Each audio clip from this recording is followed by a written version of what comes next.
Two through threes and F&N bullets to rip through tissue. Better say your last goodbyes, cause your fam gon' miss you. Got shooting stars, so them headshots is not gon' miss you. A young coach, so I'm playing games with her mental. Back with another reaction, bringing Woody Guthrie to the stage with a short documentary of his life. I just wanted to take a deep dive into Woody Guthrie's whole background and where he came from and everything. And then look, all my videos, I'm not getting monetized because every one of the videos that I posted is ineligible to get monetized. So donate, support the channel, please. And let's take a deep dive into Woody Guthrie's documentary. Let's get it. The man who helped pioneer resistance music was also unfairly blacklisted and had anything but an easy life. Here's the tragic story of Woody Guthrie. Named after the soon-to-be president of the United States, Woodrow Wilson Guthrie was born July 14, 1912, in the small town of Okemah, Oklahoma. His father, Charles Guthrie, was a successful businessman, local politician, and KKK member. Basically, everything Woody would grow up to fight against. Although slavery was formally outlawed, Jim Crow laws, white supremacy, and an epidemic of racist violence were spreading across the country. This was during a time when the KKK had nearly total control over the state of Oklahoma. The year before Woody's birth, Charlie attended and possibly participated in the horrific lynching of Laura Nelson and her son L.D. Nelson. 10 years later, the Tulsa Race Massacre was carried out by mobs of white men, roughly 60 miles from Guthrie's birthplace. Though he came from money, family misfortunes would leave young Woody Guthrie struggling along with other poor, displaced, and black Americans. Don't you get just a little bit embarrassed about having so much when so many people got nothing? As a result, he quickly latched onto the egalitarian ideas of socialism. That his father embodied many other things he'd come to stand against affected Woody, his work, and ideology profoundly. While Woody's early years were spent in relative comfort with his successful businessman father, things changed quickly for the Guthries. After World War I, bad real estate deals led to Charlie losing his land. With his mother Nora institutionalized for displaying erratic and occasionally violent behavior, Charlie left for Pampa, Texas, with his two younger children, Mary Jo and George, leaving Woody and his older brother Roy to fend for themselves in Okemah. The need to survive made 14-year-old Woody Guthrie extremely resourceful. In addition to playing music on the street for change, he picked through the trash to find scrap to sell and stayed with friends or traveled for whatever other work he could find. During his junior year of high school, although he was popular for his humor and music, Woody dropped out to join his father in Pampa. While living in Pampa, Woody learned to play the fiddle, banjo, guitar, and violin so he could play at dances for money. But he also worked for a bootlegger, painted signs, and did whatever else he needed to. Despite earning very little money for all his work, Woody Guthrie was known for giving it away to anyone he thought needed it more than him. This was noble, but it would also cause problems when it came to keeping his young family fed in the coming years. Woody Guthrie met his... That was wow, already Woody has been through a whole lot in his early life. Just a whole lot already. I can be in his shoes, or it could be anybody's shoes around that time. That time was very volatile time. And yeah, I don't know how they done it. Let's get back into it.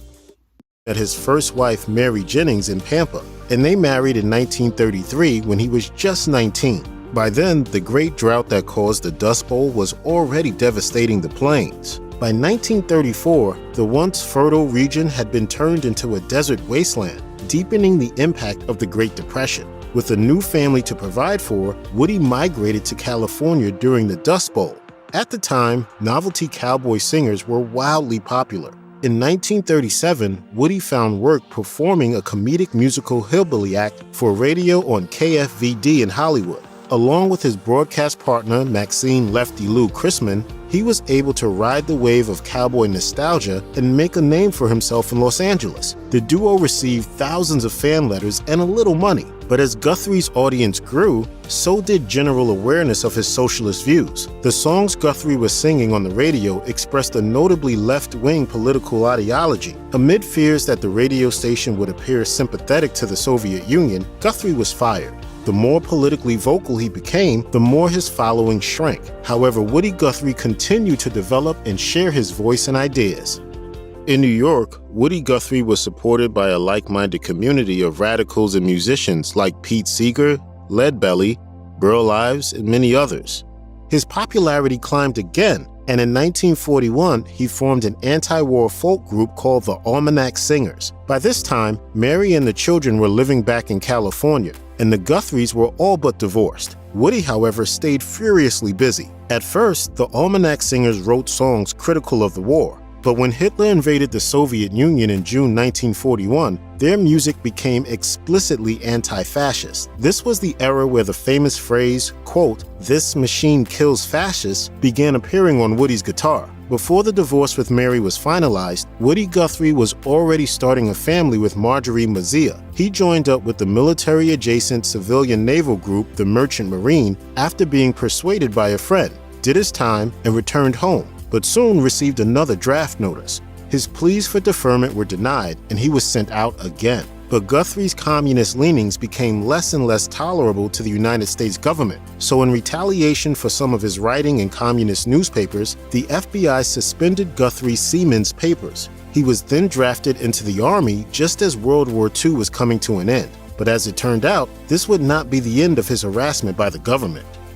Whatever the public thought about his politics, many in the government considered the prolific writer of folk songs, children's music, and ballads for the working class to be a potential threat to the United States. As early as 1941, the FBI was keeping files on Woody Guthrie. The files were filled with things like traffic citations, missed car payments, and even work he had done for the Department of the Interior as so-called evidence of Woody's activity with the Communist Party. This surveillance continued even as his health was declining due to Huntington's disease. In 1953, the FBI interviewed his physicians, demanding doctors break patient confidentiality so the government could monitor his health status and classify him as a security risk. Guthrie was publicly declared a communist by the House Un-American Activities Committee, or HUAC, in 1948, then publicly smeared and blacklisted. The tragic irony is that, while he certainly shared the same views, Woody Guthrie was never actually a registered member of the Communist Party.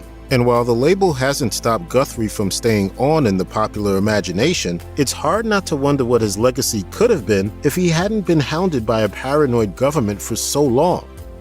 As the Red Scare reached a boiling point, Hollywood stopped making movies that could potentially be seen as controversial or socially aware during McCarthyism. Woody Guthrie lost film projects he had lined up, and his loosely autobiographical book, Bound for Glory, was shelved. I identified with Bound for Glory book more than I even did with On the Road. The same sad phenomenon occurred within the music industry as RCA Victor discontinued his Dust Bowl ballads in a major blow. Soon, the singer who wrote song after song praising the power of unions couldn't even find work. In the wake of the anti-communist frenzy, union members were forced to sign anti-communist oaths as a condition of membership, so they were scared of retribution. In some ways, this experience made Woody Guthrie into a martyr. While newspaper headlines continued to echo the paranoid and dangerous accusations by HUAC, Guthrie wrote, "These un-American committee boys are causing more folks to love us communists than to hate us." However false this bravado might have been, there is no denying that the Guthries were struggling financially after Woody was given the McCarthy treatment, which worsened tensions with his wife Marjorie. Guthrie's friend, actor, and fellow blacklisted leftist Will Geer bought property in Topanga Canyon where he lived off the land with his family and built a theater that became a refuge for other starving artists. Woody moved into a shack on the property following a split with Marjorie. After the HUAC hearings, Again, Woody been through it all. I mean, with the government being on him the way they on him, blacklisted him, can't find work, and being drafted over and over again, not given a chance for anything because they think you're a communist. That sounds like our government. That definitely sounds like our government. So, but let's definitely get back into Woody's whole plight. Hearings, Woody Guthrie struggled to find work, left Marjorie working almost non-stop to support the family. By the late 1940s, Guthrie was already suffering the effects of the same disease that had violently taken his mother. Huntington's disease destroys brain cells, leading to mood disorders, psychotic breaks, dementia, and death, usually within 15 to 20 years of the diagnosis. As Guthrie began to show the erratic, unpredictable, and occasionally violent behavior caused by Huntington's, Marjorie became afraid for their children. After repeated violent outbursts and brief hospital stays, doctors suggested to Marjorie that Woody go to California for the safety of the children, and with few options available to him, he did. Shortly after he went to Topanga Canyon, the Guthries divorced. While living on the Gear property in Topanga Canyon, Woody's health continued to worsen, but as prolific and expressive as he was, he kept playing music and performing whenever he could. It was in this cloistered artistic community that he met Annika Van Kirk, a married hippie who lived nearby. Though she was half his age, the two began an affair and eventually married in 1953. Woody's ongoing struggles meant he couldn't provide financial security, and the couple had to rely on friends in the area for many of their needs. This only exacerbated tensions in the community that had started with Annika and Woody's affair. Many of their friends didn't approve of the situation, resenting the fact that Woody had run off with the wife of someone who was generally well regarded in the community. On top of that, Annika was exhausting herself trying to take care of Woody as his health continued its steep decline. They moved around from state to state for a bit, but divorced in 1956. They'd had one child together named Lorena, whom Annika gave up for adoption. Woody Guthrie had complicated relationships with all of his children. His first three with Mary, Gwendolyn, Sue, and Bill, were loved but also largely neglected by their father and were left to be raised by Mary. On the other hand, Guthrie was extremely devoted to Kathy, Arlo, Nora, and Jody, the four children he had with Marjorie. Arlo went on to become a celebrated artist during the 1960s folk revival. Lorena, born on the cusp of Guthrie's long period of hospitalization and slow death, was all but forgotten. The mythic tragedy that seemed to dog Woody Guthrie throughout his life was carried down to some of his offspring too. His son Bill died in an auto accident at the age of 23. His daughters Gwendolyn and Sue both died at age 41 from Huntington's disease. His daughter Kathy, whom he was closest to and nicknamed Stack of Bones, had died at age 4, sending him into a deep depression which Marjorie later believed had been the trigger for his Huntington symptoms. Woody was only 42 when he entered the hospital for the last time in 1954. He would remain hospitalized with some brief breaks and transfers between hospitals until his death in 1967. The slow process of death brought on by Huntington's would be truly miserable for anyone. As it advances, the disease causes people to lose mobility, memory, and even the ability to speak and move. For Guthrie, the extremely prolific writer and singer who devoted his life to communicating with others through music and activism, this was a fate worse than death. Woody has been in a hospital now for 10 years. Probably won't write another song. He and Marjorie had stayed in contact, having never truly fallen out of love, so as his condition worsened, she came back into his life to care for him until he died. Even with the diagnosis, the disease wasn't very well understood, and Woody Guthrie went essentially untreated. Eventually, he could only communicate by moving his eyes. He died at the age of 55 on October 3rd, 1967. Check out one of our newest videos right here, plus even more grunge videos about. That was the mini doc on Woody Guthrie. Wow.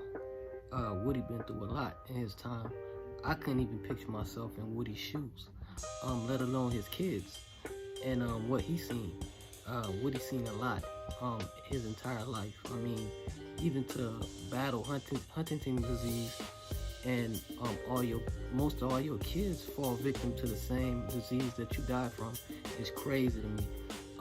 But yeah, he's seen it all, and was born into an affluent family, and then them losing it all to you guys struggling, and then to get in a position where you don't have nothing, you and your family don't have nothing, but you're given to a needy family is a testament to a person like him. What the government on him was crazy. I guess the government thought everybody was with Russia like they are today. Which is what was, which was normal back then, to just blacklist anybody that was, called that you was with the communists or whatever, fascists or whatever that was. But it's a tragic mini documentary of him. It's very sad, even to the point of everything that he been through. You didn't see anything that except for his music that made him go on, but everything else that he was going through would have made the average person just fold or and hide or all of that. But this is almost all of musicians have tragic stories. It's just like you want to show the world your talent, but it comes with a whole lot. And with Woody Guthrie, it came with a whole lot. So yeah, for him to even make it to the 60s, and then make it to the 60s, died in the 60s, but his last days, he couldn't speak, sing, nothing. All he could do is communicate with his eyes. It is wild to me, but I definitely I like the mini doc, but very tragic story. Shout out to Grunge TV for making the mini doc. Like, comment, subscribe, share, comment. 2 through 3s and F&M bullets to rip through tissue. Better say your last goodbyes, cause your fam gon' miss you. A shooting star, so them headshots is not gon' miss you. A young coach, so I'm playing games with her mental.